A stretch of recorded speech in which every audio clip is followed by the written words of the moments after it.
There are few unlocked smartphones available for under $200 which support 4G LTE networks within the US. BLU is aiming to change that though, with their redesigned Life One series. So is the Life One a good option for those wanting the fastest speeds available on a tight budget? This is Bailey Stein with Android Authority, and this is my full review of the BLU Life One. The BLU Life One is available in two variants, one with a 5-inch display and another with a larger 5.5-inch display. This is the review for the 5-inch model, although the 1XL edition shares the same specifications, except with a larger display, larger battery, and slightly thicker profile. The phone is available in a few different color options, each with a sandstone finish and metal side housing. In the hand, the Life One is both thin and light at 7.5mm and 125 grams. Put simply, the Life One not only feels great, but also looks great. The rear cover can be removed to access a micro SIM slot or a micro SD nano SIM slot. You can't use a micro SD card and a nano SIM card in this same slot, unfortunately, but the option for expandable storage up to 64GB is one that cannot be overlooked. The 2420 mAh battery is sadly not user replaceable. The power and volume buttons, which are on the right side of the phone, have excellent tactile feedback. There is a considerable amount of bezel on the front of the device, although I did appreciate the same sandstone finish being used for the display frame. In addition to the BLU branding above the display, there is a 5-megapixel front-facing camera to the right of the earpiece and a notification LED to the left. The Life One's 5-inch 720p display looks nice with good viewing angles. It can be difficult to see under direct sunlight, however, and there is a noticeable amount of backlight bleeding.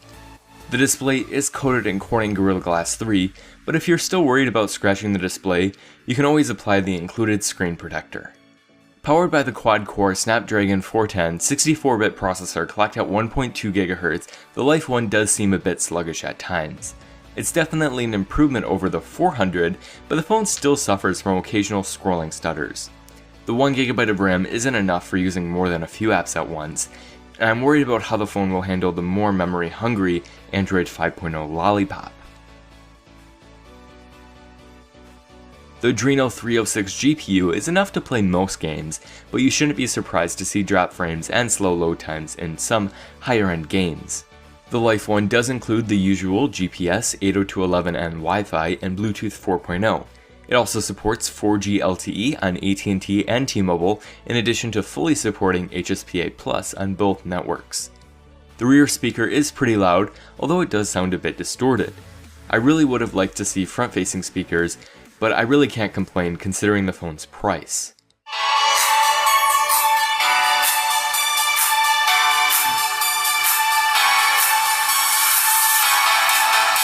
The 13-megapixel Sony IMX135 rear camera produced mostly good-looking shots. Images taken outdoor in broad daylight looked pretty good, and color reproduction is pretty accurate. It did have some minor exposure issues, but I think the camera is pretty good overall. The camera app provides quite a bit of control, with options to change white balance, ISO, exposure, contrast, saturation, and sharpness. As expected, battery life on the Life One is pretty good, despite the battery capacity of 2420 mAh.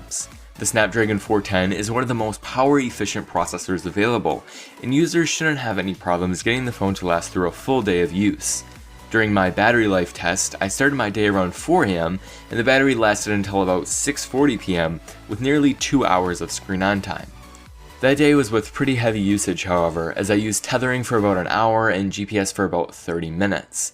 In addition to that, I was using both the AT&T and T-Mobile networks for the majority of the day. The BLU Life One ships with Android 4.4.4 KitKat, but will be upgraded to Android 5.0 Lollipop in July. I'm quite honestly not a fan of the included launcher nor the custom icons, but that's about where the software customization ends. There are some weird setting icons as well as the default Opera web browser, but the phone's software otherwise suits those wanting a stock experience.